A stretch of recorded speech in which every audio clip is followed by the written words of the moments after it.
Ladies and gentlemen, gather close.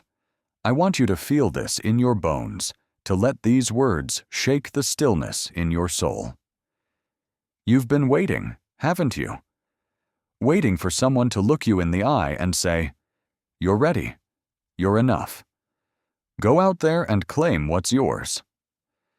You've stood at the edge of your dreams, peering over the cliff, hoping for a nudge, a sign, a golden ticket stamped with approval. But let me tell you something that might sting before it heals.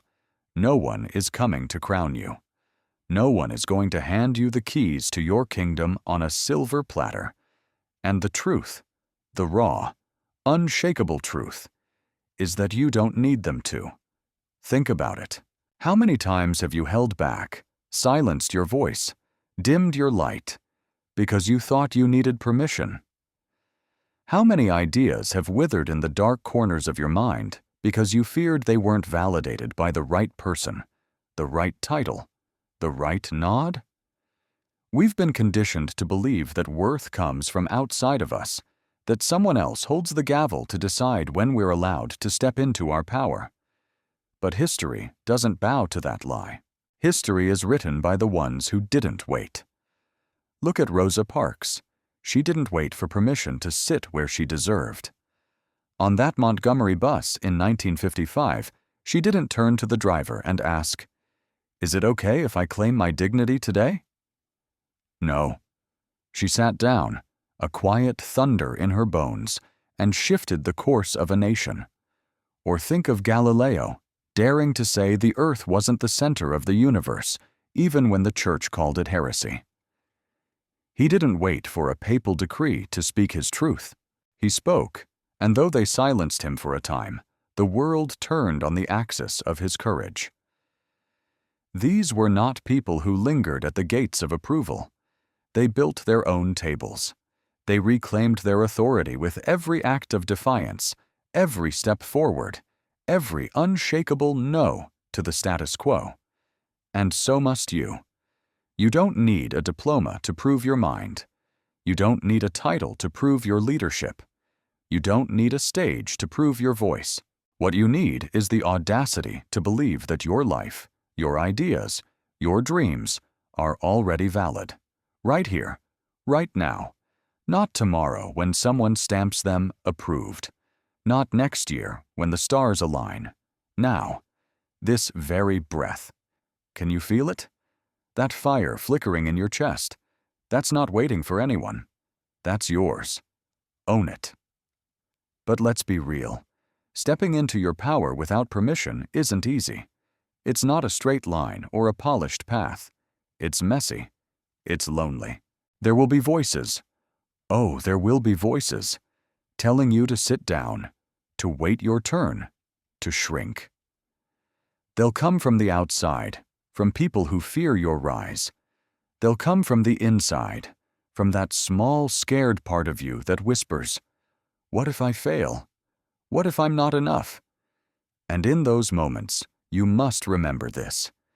Every time you choose to act, to speak, to create, without waiting for a green light, you are rewriting the rules.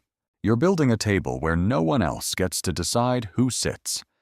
Imagine that table for a second. It's not borrowed. It's not leased from someone else's approval. It's yours, carved from the wood of your resilience, polished by the sweat of your grit, set with the plates of your purpose. And at this table, there's a seat for every dream you've buried, every idea you've doubted, every version of yourself you've hidden. You don't need to beg for a spot at someone else's feast. Build your own. Invite who you want. Set the terms. And when the world asks who gave you the right, look them in the eye and say, "I did." So I'm asking you today, right now, what are you waiting for? What permission do you think you need that you haven't already granted yourself?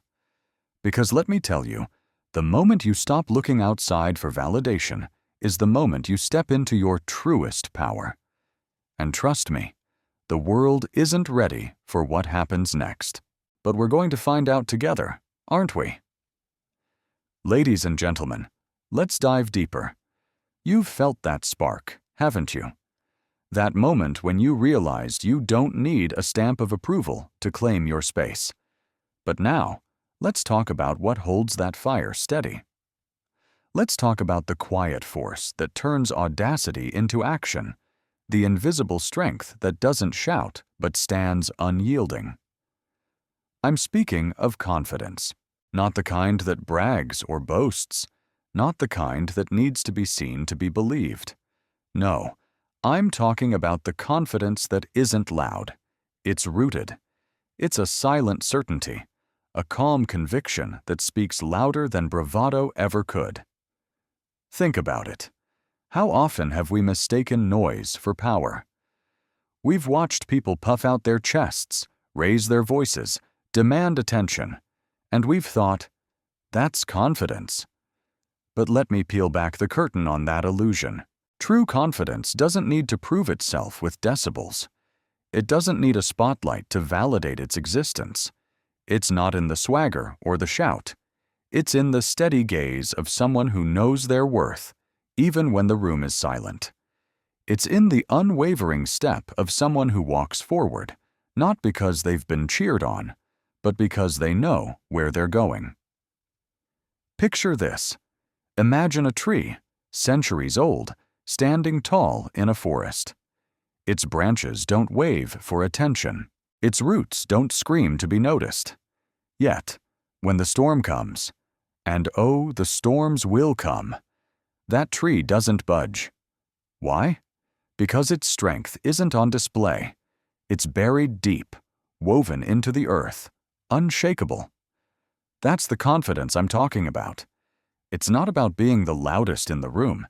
It's about being the one who doesn't flinch when the winds of doubt howl. It's about knowing, down to your core, that you've got what it takes, even when no one else sees it. Let me take you back in time to a moment that embodies this. Think of Nelson Mandela, walking out of prison after 27 years on Robben Island.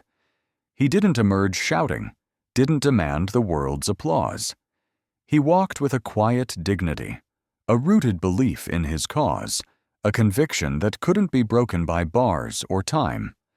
That wasn't arrogance. That wasn't showmanship. That was a man whose confidence was forged in the crucible of sacrifice, a man who didn't need to raise his voice because his presence spoke continents. And when he stood before the world, asking for reconciliation instead of revenge, that rooted confidence shifted history. Now, bring that closer. Look at your own life. How many times have you felt that tremble, that whisper of uncertainty, and let it stop you? How often have you waited for someone to say, "You've got this," before you dared to try? I get it. We've all been there, standing at the edge of a leap, knees shaking, heart racing, wondering if we're enough. But here's the secret Mandela knew, the secret that tree in the forest knows. Confidence isn't born from perfection. It's born from persistence. It's not about never doubting. It's about moving forward even when the doubt creeps in. It's about rooting yourself in the truth of who you are, not who the world expects you to be. So how do we build this? How do we plant those roots so deep that no storm can uproot us?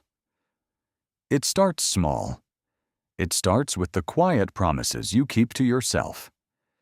It's in the way you show up, day after day, even when no one's watching. It's in the choice to trust your gut when the crowd points the other way.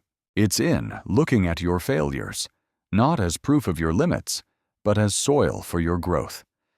Every time you fall and stand again, you sink those roots deeper. Every time you speak your truth, even when your voice shakes, you anchor yourself stronger. Confidence isn't a gift dropped from the sky.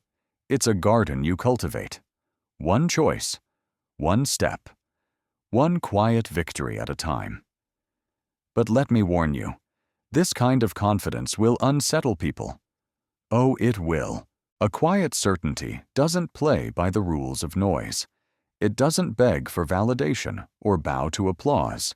And when you carry it, when you stand rooted in your worth without apology, some will try to shake you. They'll question your stillness. They'll mistake your calm for weakness. But remember this: a tree doesn't argue with the wind. It just stands. And so must you. So, are you ready to stop shouting for the world's attention and start standing in your truth? Because when you do, I promise you, the world won't just hear you. It will feel you. Ladies and gentlemen, let's take this journey a step further. You've felt that quiet confidence taking root, that unshakable certainty in your own worth. You've begun to stand like that ancient tree, unmoved by the storms of doubt. But now I want to challenge you to ask a deeper question. What are you standing for? What is the purpose that anchors those roots? Because confidence without direction is just a pretty pose. Today, let's redefine the very thing that drives us. Let's talk about success. Not the kind the world hands you on a silver platter, but the kind you carve out with your own hands, your own heart, your own terms. Look around you. Society has sold us a script, hasn't it? A checklist for what success is supposed to look like. Climb the corporate ladder. Buy the big house. Flash the fancy title. Stack the zeros in your bank account. And we've bought into it, chasing these markers like they're the finish line. But let me ask you something. When you get there, does it feel like enough? When you've got the corner office, the shiny car, the applause of strangers, does your soul actually rest? Or do you find yourself still searching, still hungry for something deeper, something truer? I know I've been there. I've chased those trophies, hit those targets, only to realize they were never my victory. They were someone else's definition of winning. So let's pause right here. Let's tear up that script. Success isn't a one-size-fits-all suit. It's not a universal blueprint you're supposed to cram yourself into. It's personal. It's intimate. It's yours to define. For some, success might mean freedom, the ability to wake up each day and choose your own path, unbound by anyone's expectations. For others, it might mean peace, a quiet mind, a heart at ease, no matter the chaos around you. And for others still, it might mean impact, leaving this world a little brighter, a little kinder, because you were here. What is it for you? What makes your spirit say, "Yes, this is it. This is my win"? Let me paint a picture from history to ground this. Think of someone like Mother Teresa. Her success wasn't measured in dollars or titles. She didn't have a corner office or a sprawling estate. She had a mission. Her wealth was in the lives she touched, the hands she held, the hope she gave to the forgotten. The world didn't define her worth. She did. She chose to measure her life by the depth of her service, not the height of her status. And in doing so, she became a beacon, a reminder that success isn't about what you accumulate. It's about what you contribute. What if you looked at your own life through that lens? What if your greatest achievement wasn't a plaque on the wall, but a ripple of change in someone's story? Now, bring this home. Look at your own journey. How many times have you measured yourself against someone else's yardstick? How often have you felt like a failure because you didn't match their pace, their path, their prizes? I've done it too. I've stood in rooms full of successful people, wondering why I felt so small despite my own wins. But here's the truth I've learned. Comparison is a thief. It robs you of your unique purpose. It tricks you into believing that success is a race with one finish line. It's not. Your race is your own. Your finish line is wherever you draw it. So why are you running someone else's course? Let's get practical for a moment. Redefining success starts with clarity. Sit with yourself. Ask the hard questions. What do I truly value? What keeps me awake with passion, not anxiety? What would I do even if no one paid me, even if no one clapped? Write it down. Make it real. Then build your life around that vision, not the world's. Protect it fiercely, because the moment you let others redefine your success, you lose the very thing that makes it yours. And yes, this path will be lonely at times. People will question you. They'll raise eyebrows when you walk away from the safe route, the predictable climb. They'll say, "Why aren't you chasing what everyone else wants?" But remember this, the life everyone else wants isn't the life you're here to live. So let me leave you with this burning question. If success isn't about fitting in, if it's not about the world's applause, then what is it for you? What is that one thing, that deep, soul-stirring goal that would make you say, "This is my enough"? Hold that thought, because when you answer it, truly answer it, everything changes.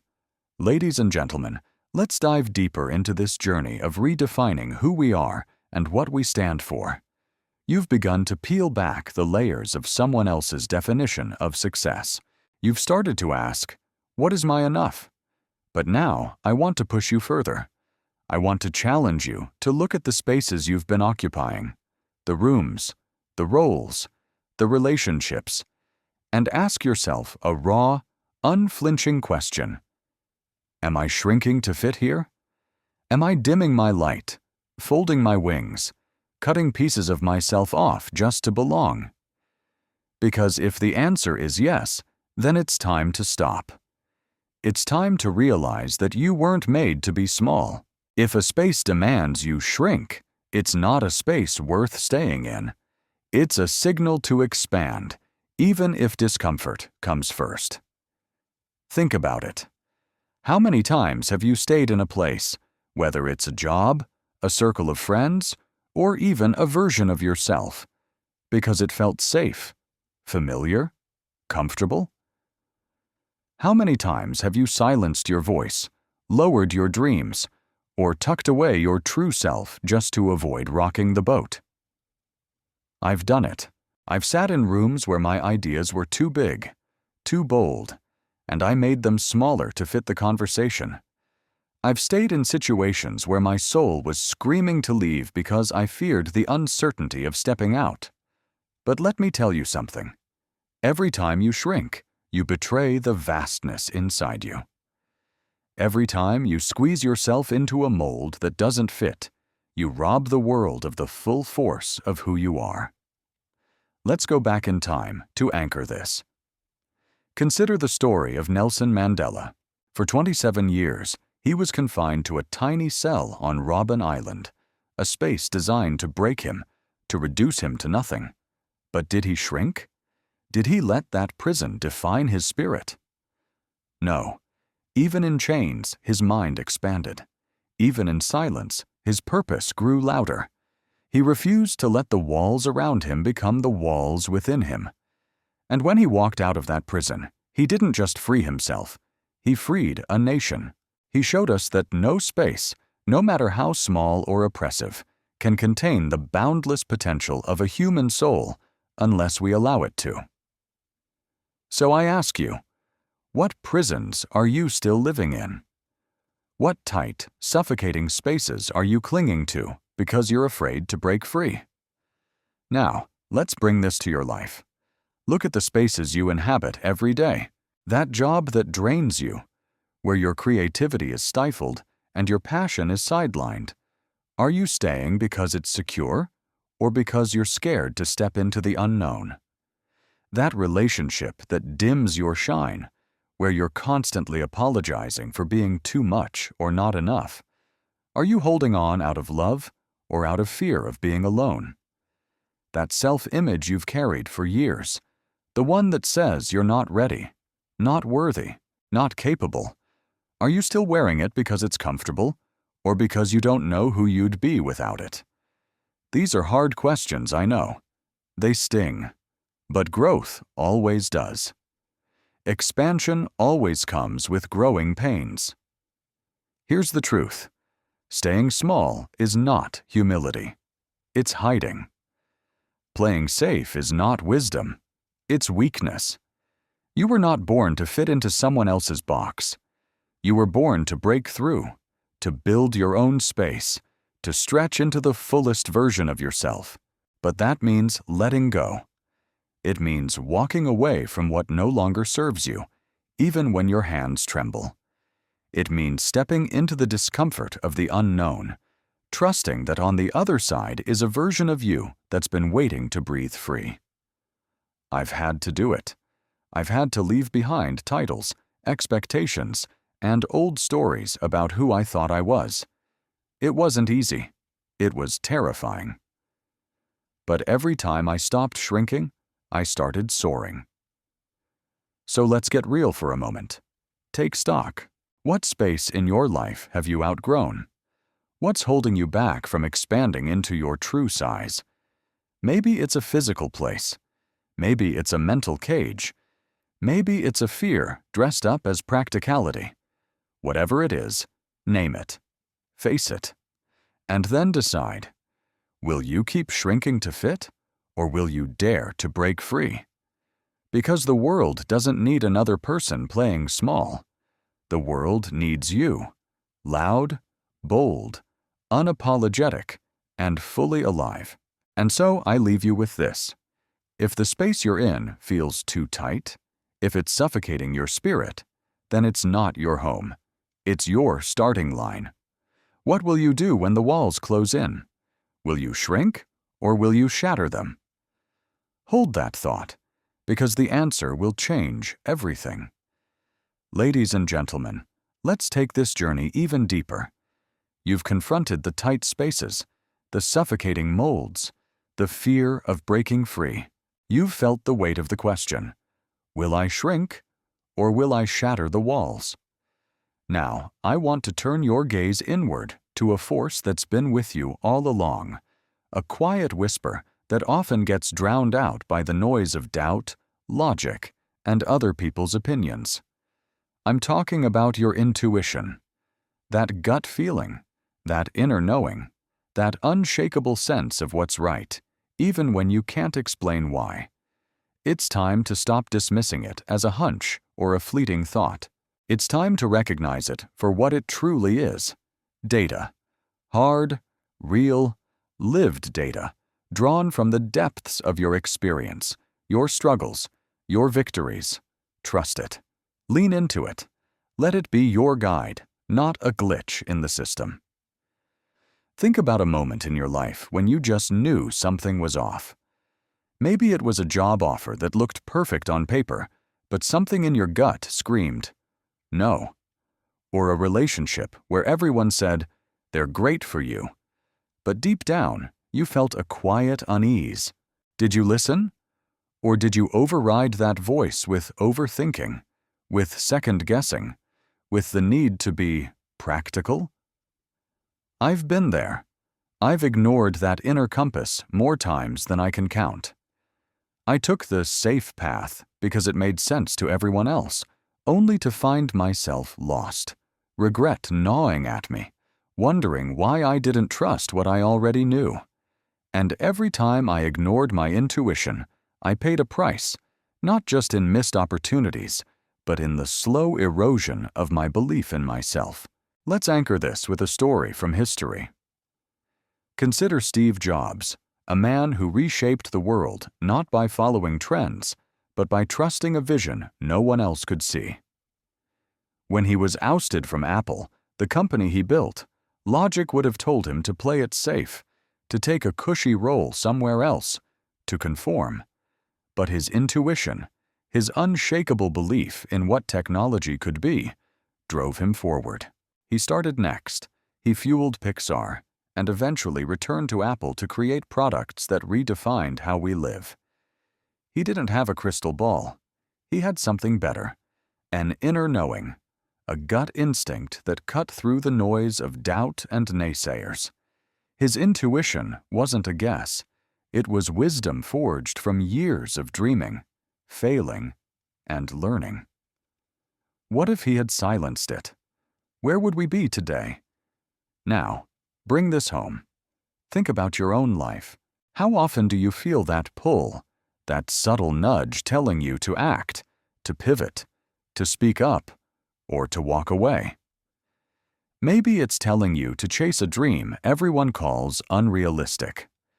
Maybe it's warning you about a decision that feels wrong despite the applause. Maybe it's urging you to take a leap when staying put feels safer. Why do we dismiss this voice? Why do we treat it as less valid than charts, opinions, or so-called expert advice?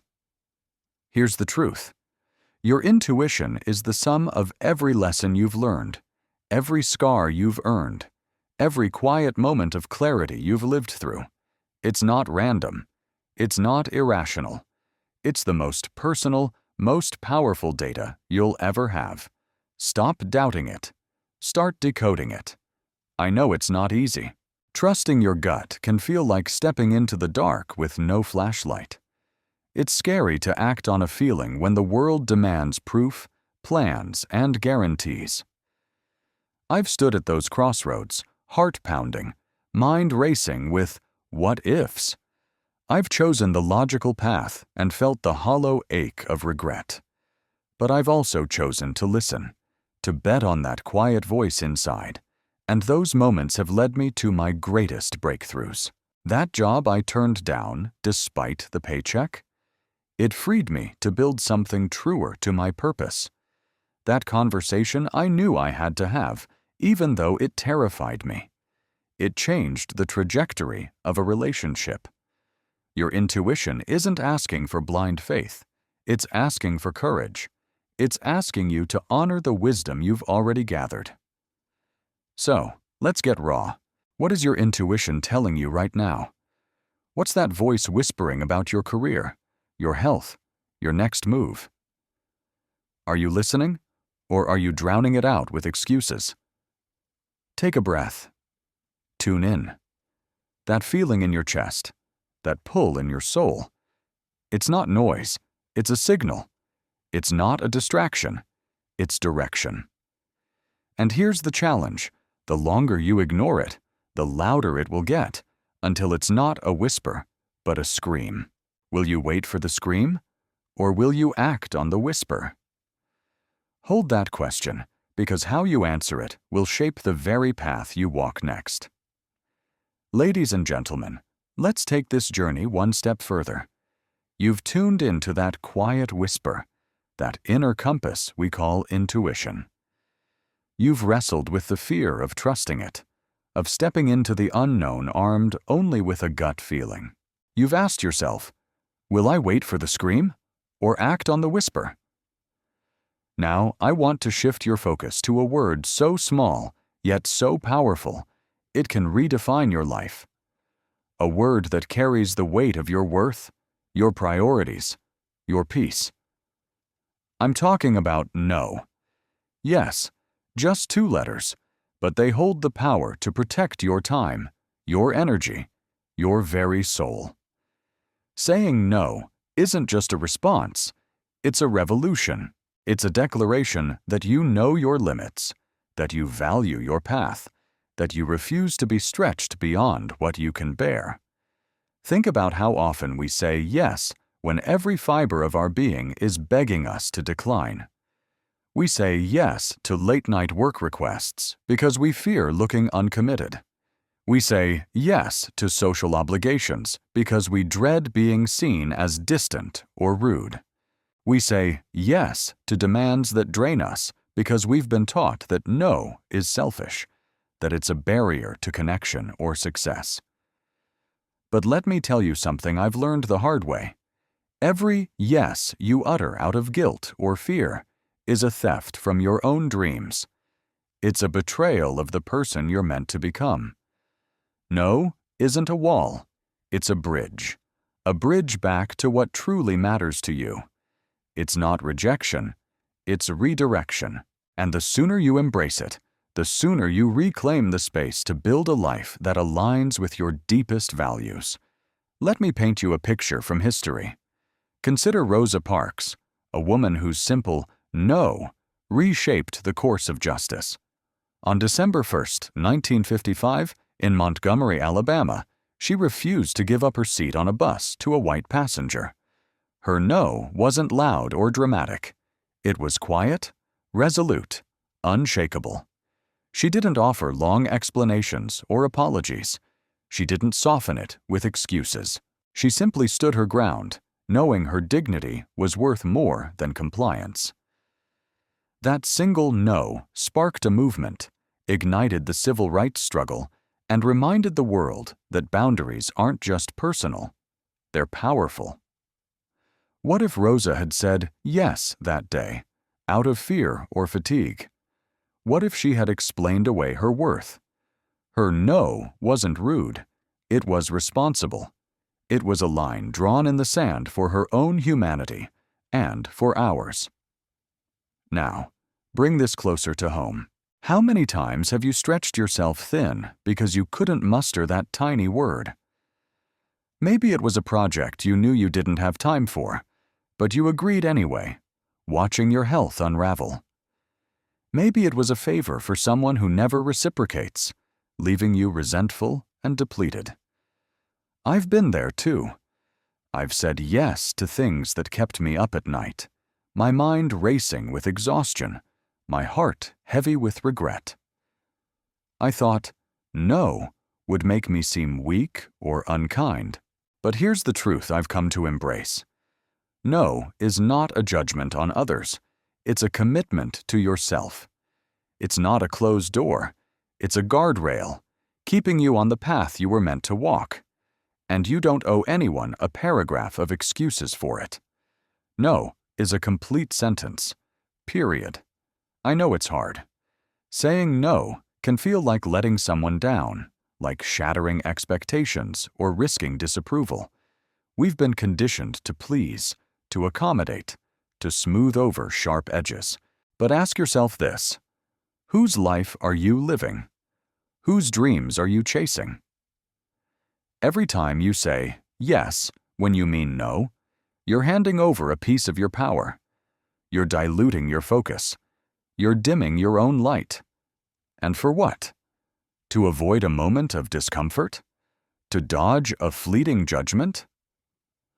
I've learned that the temporary awkwardness of no is nothing compared to the lasting ache of self-betrayal.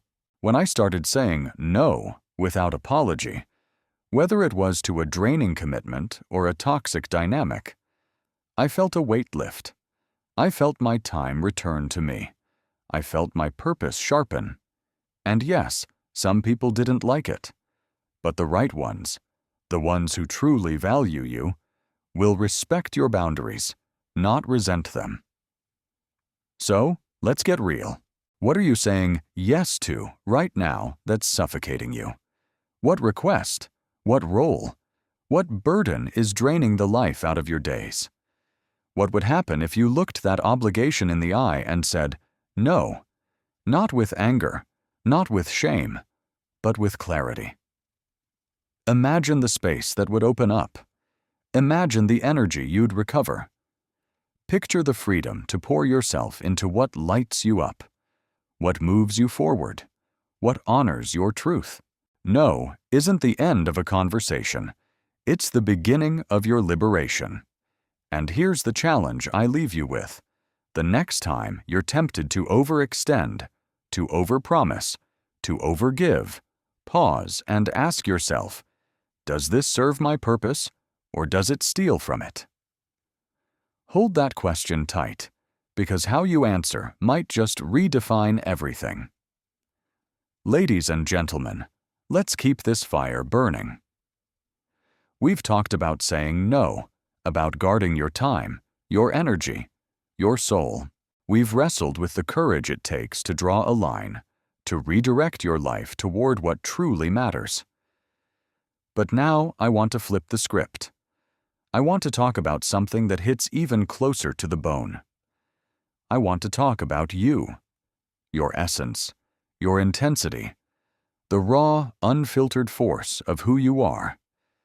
Because too often, I've seen people like you, people with oceans inside them, shrink themselves down to puddles just to make others comfortable. Too often, I've watched brilliance dimmed, passion muted, dreams shelved. Not because you're not enough, but because others couldn't handle the heat of your flame. So let me say this loud and clear. You're not too much. They're just not enough.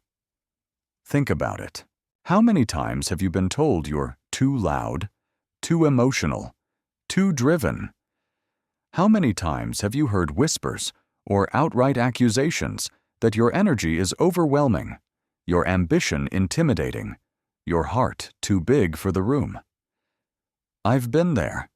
I've felt the sting of being called too much when all I was doing was showing up as myself. I've toned down my laughter, softened my opinions, slowed my stride just to fit into spaces that never felt like home. And for what? To avoid ruffling feathers? To keep the peace? But here's what I've learned. When you shrink yourself to soothe others, you're not just betraying your own light. You're robbing the world of the very thing it needs most. Your intensity isn't a flaw, it's your fuel. Your passion isn't a burden, it's your power. And if someone can't handle the full force of you, that's not your failing. It's theirs. Let's go back in time for a moment. Think of someone like Frida Kahlo, the Mexican artist whose life was a canvas of pain and brilliance. Frida didn't apologize for her intensity. Her art was raw, her emotions unfiltered, her existence a vivid, unapologetic declaration of self. She loved fiercely, grieved openly, defied norms without a second thought. And yes, she was called too much by those who couldn't grasp her depth. Critics dismissed her. Society judged her. Even lovers struggled to match her fire. But Frida didn't dim herself. She painted her truth. Every scar, every ache, every triumph, in colors so bold they still burn through time. Her too much wasn't a flaw. It was her legacy. What if she had listened to the voices telling her to be less? What if she had muted her vibrancy? We'd have lost a voice that still speaks to millions. So I ask you, what are you holding back because someone couldn't keep up? Bring this home now. Look at your own life. Where have you dulled your edges to fit someone else's comfort zone? Maybe it's a relationship where your dreams were labeled unrealistic, so you tucked them away. Maybe it's a job where your ideas were too out there, so you stopped speaking up. Or maybe it's deeper. A family dynamic, a friendship, where your very spirit feels like a weight they can't carry. I've walked that road. I've bitten my tongue when I wanted to roar. I've stepped back when I wanted to charge forward.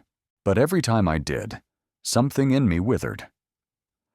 Every time I played small, I lost a piece of what makes me, me. And I'm done with that. I'm done apologizing for the space I take up. I'm done diluting my soul to sip-sized portions for people who can't handle the full pour. So let me speak this truth into your bones. You don't need to be less to be loved. You don't need to be smaller to be seen. The right people, the ones who are meant to walk with you, won't flinch at your fire. They'll rise to match it. They'll stoke it. They'll stand in awe of it. And if they don't, if they shrink away, if they call you too much, let them go. Let them fade into the background of a life too small for your vision. Your energy isn't a curse, it's a call to those ready to build with you, dream with you, soar with you. Stop asking if you're too much and start asking if they're enough. Stop wondering if you fit and start building spaces where you belong. I know it's not easy. I know the fear of rejection stings. I know the loneliness of standing tall when others want you to bow. But ask yourself this: would you rather be surrounded by people who tolerate a fraction of you, or wait for the ones who celebrate the whole? Would you rather shrink to fit, or expand to inspire? Every time you hold back, you're teaching the world to expect less from you. Every time you apologize for your depth, You're telling yourself you don't deserve to be fully seen. So stop. Stop hiding. Stop editing. Let your too muchness be the filter. Let it weed out the weak, the unwilling, the unprepared. Because I promise you this, the moment you stand unapologetically in your power, the right voices will answer. The right hands will reach for you. The right hearts will find you. So here's my challenge to you today. The next time someone calls you too much, don't flinch. Don't falter. Look them in the eye, or look in the mirror, and say, I'm exactly as much as I'm meant to be. Claim your space. Own your fire. Trust that your intensity is not a mistake, but a message. A message to the world that you're here, you're whole, and you're unstoppable. And if they can't see that, if they can't rise to meet you, then step forward anyway, because the path ahead isn't waiting for their permission. What will you do when the world calls you too much? How will you answer with your life? Hold that question close, because your response might just light up the dark for someone else. Ladies and gentlemen, let's dive deeper into the marrow of our journey. We've stood tall in our fire, declared that we're not too much, and challenged the world to rise to our level. But now, I want to pivot to a truth that's harder to face, a process that's messier, more tangled, and yet utterly transformative. I want to talk about healing. I want to talk about the spiral of becoming whole again, or maybe for the first time. Because healing isn't a straight line from broken to fixed. It's not a neat checklist or a tidy roadmap. Healing is a storm, a dance, a spiral that loops back on itself, sometimes pulling you forward, sometimes dragging you back. But in that chaos, there is power. In that mess, there is growth. So stay with me, because if you're feeling fractured, if you're aching for peace, this is for you. Let's start with the raw reality. We live in a world that loves to sell us quick fixes. Everywhere you turn, there's a promise of healing in 10 easy steps, a podcast that claims to mend your heart in 30 minutes, a book that swears you'll be over it by the last chapter. But let me tell you something I've learned the hard way. Healing doesn't work on a deadline. It doesn't bow to convenience. You don't wake up one morning and decide, today, I'm done hurting. No, healing is a visitor that shows up unannounced, sometimes lingering for years, sometimes vanishing just when you thought you'd caught it. I've had days where I felt on top of the world, like I'd finally pieced myself back together, only to wake up the next morning drowning in old pain. Have you felt that? The whiplash of progress and setback? The frustration of thinking you're there, only to realize there keeps moving? Think back to history for a moment. Consider someone like Nelson Mandela, a man who endured 27 years in prison, faced unimaginable loss, and carried the weight of a nation's wounds. When he walked free, did his healing happen overnight? Did the scars of apartheid, the ache of separation from his family, the burden of betrayal just vanish? Of course not. Mandela's life after prison wasn't a straight line to peace. It was a spiral of forgiveness, struggle, and relentless hope. He had to confront his anger, rebuild trust, and face the ghosts of his past every day. Some days, he soared as a symbol of unity. Other days, I'm sure, the weight of it all pulled him under. But he kept moving. He kept spiraling. And in that messy, non-linear journey, he didn't just heal himself, he healed a nation. What does that tell us? That healing, even when it's jagged, even when it hurts, can change the world. Now bring this home. Look at your own life. Maybe you're carrying wounds from a childhood that stole your voice, a relationship that broke your trust, a failure that shook your faith in yourself. Maybe you've been trying to heal for months, for years, and some days it feels like you're running in circles. I've been there. I've sat with my pain, journaled until my hand cramped, cried until my eyes burned, thinking, why am I not better yet? I've relapsed into old habits, reopened old scars, wondered if I'm even capable of wholeness. But here's what I've learned. Healing isn't about arriving. It's about moving. It's about showing up for yourself, even when you stumble. It's about trusting that every step, even the backward ones, is teaching you something. Have you ever noticed how a wound, as it heals, doesn't fade all at once?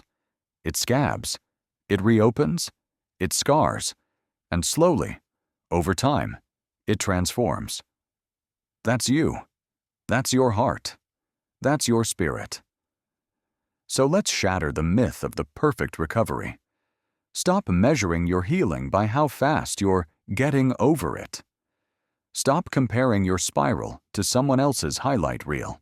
Some days, healing looks like laughing with friends, feeling the sun on your face, believing you're finally free. Other days, it looks like sitting alone in the dark, wrestling with memories you thought you'd buried. And that's okay. Growth isn't neat. Growth isn't linear. But it's still growth. Every time you choose to face your pain instead of running, you're growing. Every time you forgive yourself for falling apart, you're growing. Every time you reach for help, for hope, for tomorrow, you're growing. Can you see that? Can you feel the strength in your brokenness?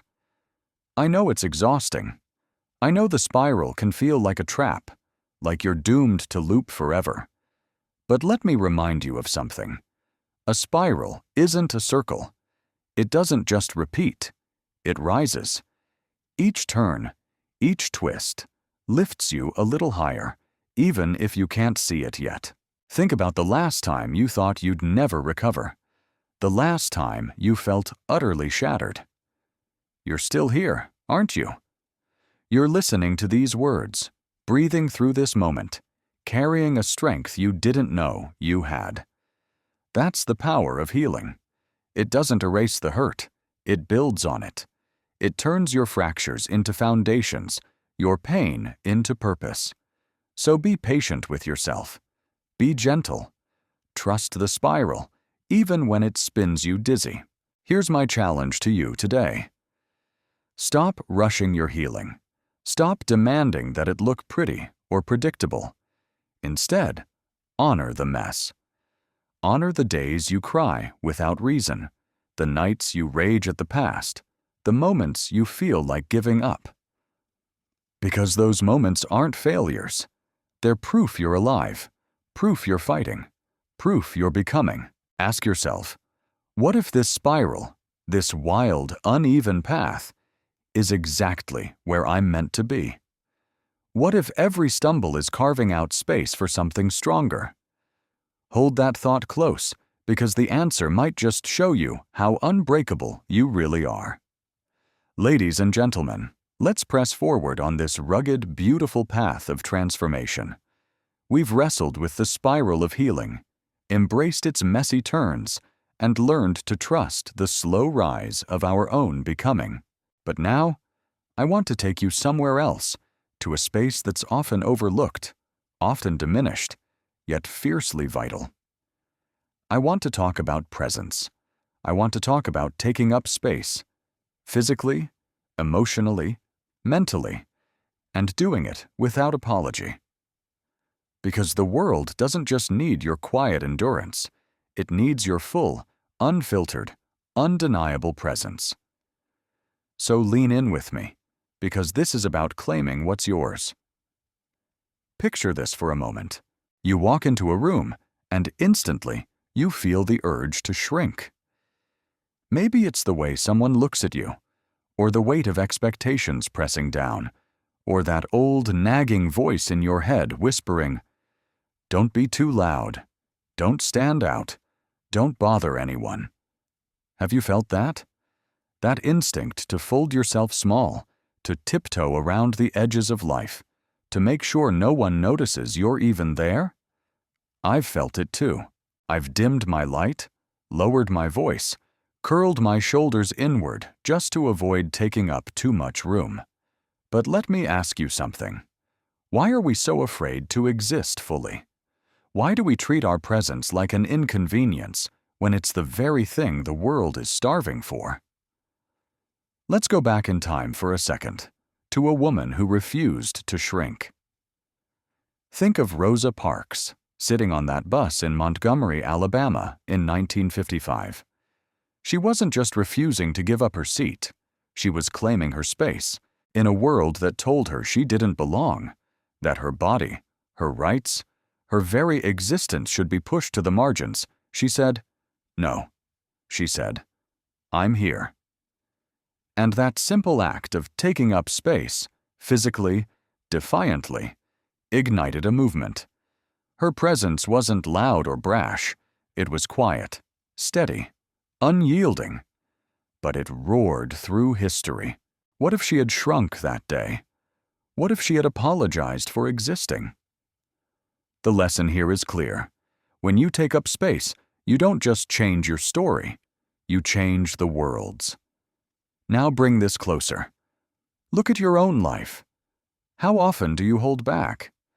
How often do you silence your thoughts in a meeting, step aside in a crowd, or bite your tongue when your heart is screaming to speak? Maybe you've been told you're too much, too emotional, too intense, too bold. Or maybe you've been told you're not enough, not confident, not polished, not worthy. And so you've learned to hover in the in-between, half hidden, half heard. But I'm here to tell you something. You deserve to take up space. You deserve to stand tall, to speak loud, to move through the world with the full weight of who you are. Your ideas, your feelings, your dreams. They're not burdens. They're gifts. And the world can't receive them if you keep them caged. So let's break this down. Taking up space isn't just about your body. It's about your mind, your heart, your voice. It's walking into a room and owning every step, even if your knees are shaking. It's expressing your truth, even if your voice cracks. It's creating, writing, painting, building, dreaming, without waiting for permission. Have you ever noticed how much energy it takes to hold yourself back? How exhausting it is to constantly shrink, to play small, to pretend you're less than you are? Imagine what could happen if you redirected that energy.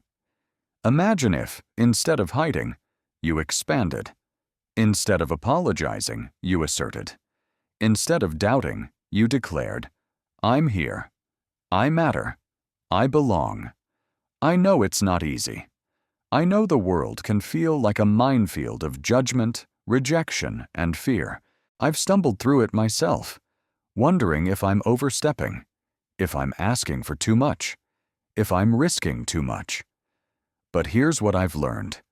The risk of being seen is nothing compared to the cost of staying invisible. Every time you claim your space, you inspire someone else to do the same. Every time you speak up, you carve out room for others to be heard. Think about that. Your presence isn't just personal, it's powerful. It's a ripple that turns into a wave. So here's my call to you today. Stop shrinking. Stop second-guessing. Start taking up space with every breath, every word, every step. Stand in the center of your own life, not the sidelines. Speak, even if they don't listen at first. Create, even if they don't understand at first. Exist, even if they're not ready for you. Because the truth is, the world isn't ready for most of the things that change it. But it needs them anyway. It needs you anyway. So ask yourself, what would happen if I stopped holding back? What would happen if I let myself be fully, fiercely, fearlessly here? Hold that question tight, because the answer might just set you, and everyone around you, free. Ladies and gentlemen, Let's keep walking this path together, stepping boldly into the spaces we've claimed. We've felt the weight of showing up, of refusing to shrink, of declaring our right to be fully, fiercely here. But now, I want to shift our gaze to something deeper, something that often gets twisted in the world's mirror. I want to talk about power, not the kind of power that dominates or demands, not the kind that builds towers of control over others. No, I'm talking about a different kind of power, the kind that begins within, the kind that transforms everything. True power.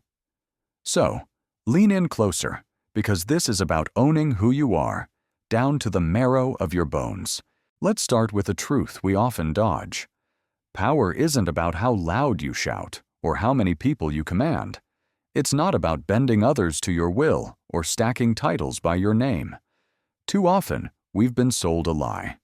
That power is a crown you wear, a scepter you wield, a throne you claim at someone else's expense. But look around.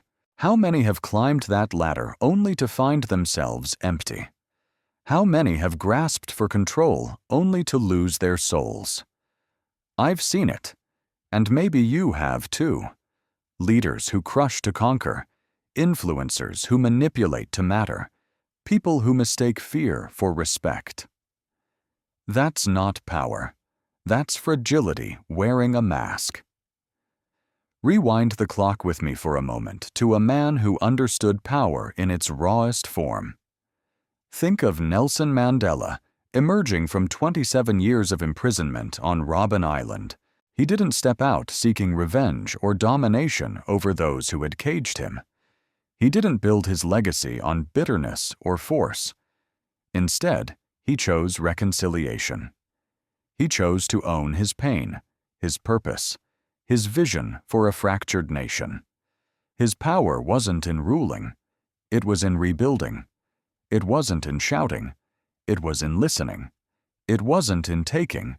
It was in giving South Africa a chance to heal. Mandela showed us that real power isn't a weapon. It's a responsibility. It's the quiet, unshakable decision to stand for something bigger than yourself. Now bring this home. Look at your own life. Where have you been chasing the wrong kind of power?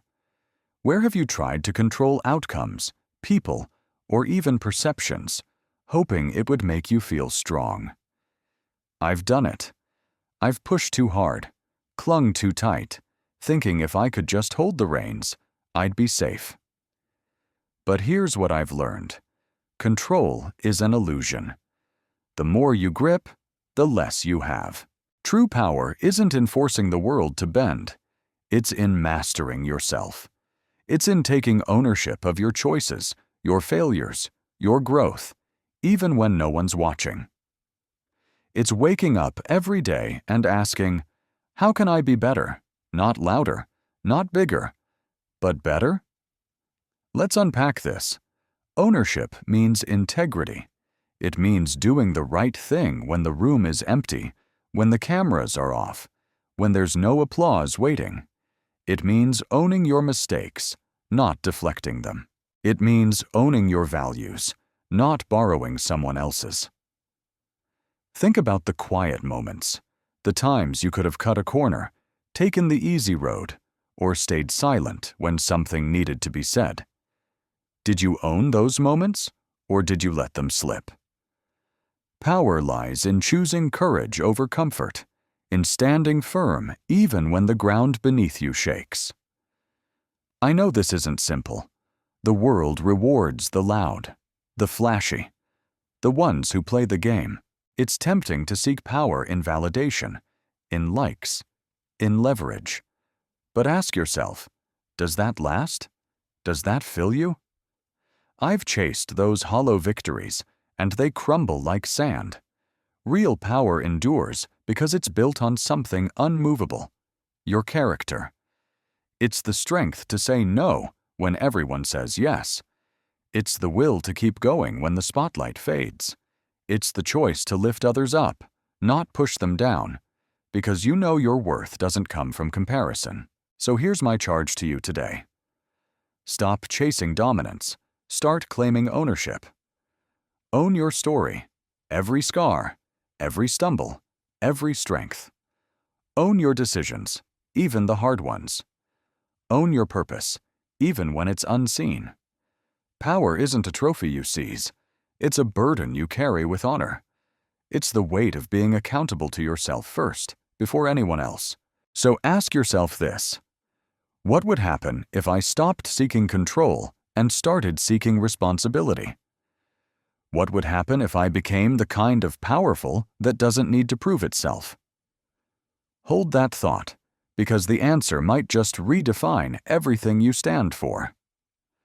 Ladies and gentlemen, let's keep stepping into the heart of what truly matters, carrying forward this idea of owning our power, of standing tall in the face of life's storms. But now, I want to pivot. I want to take us somewhere raw, somewhere daring. I want to talk about breaking free from the cages we've built around ourselves, cages of expectation, of fear, of stasis. I want to talk about reinvention, not as a fleeting whim, not as a sign of indecision, but as a rebellion. A fierce, unapologetic rebellion against the idea that you must stay the same to be safe. Think about this with me. How many times have you felt trapped by who you're supposed to be? By the labels others slapped on you? By the path you started walking years ago? By the version of yourself you thought was final? We live in a world that loves to box us in.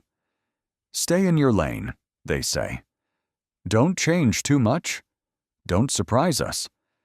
Don't dare to outgrow the skin we recognize. But I'm here to tell you that staying still is not a virtue. It's a surrender. Reinvention isn't flakiness. It's freedom.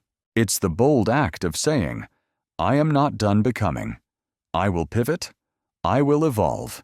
And I don't owe anyone an explanation for my growth. Let's go back in time for a moment. Picture David Bowie, the man who refused to be just one thing. He wasn't just a musician.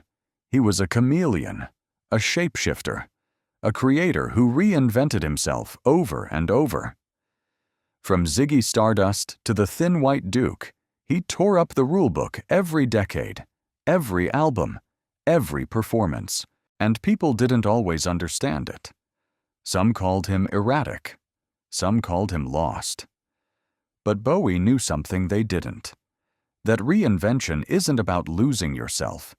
It's about finding more of yourself. It's about shedding what no longer serves you and stepping into what does. His rebellion was in his refusal to be predictable, to be contained. He taught us that to reinvent is to reclaim your right to surprise the world. Now bring this closer. Look at your own life. When was the last time you allowed yourself to change? Not just a surface shift, not just a new haircut or a new job, but a deep, soul-level pivot. Maybe you've been carrying a dream you're afraid to chase because it doesn't fit the you everyone knows.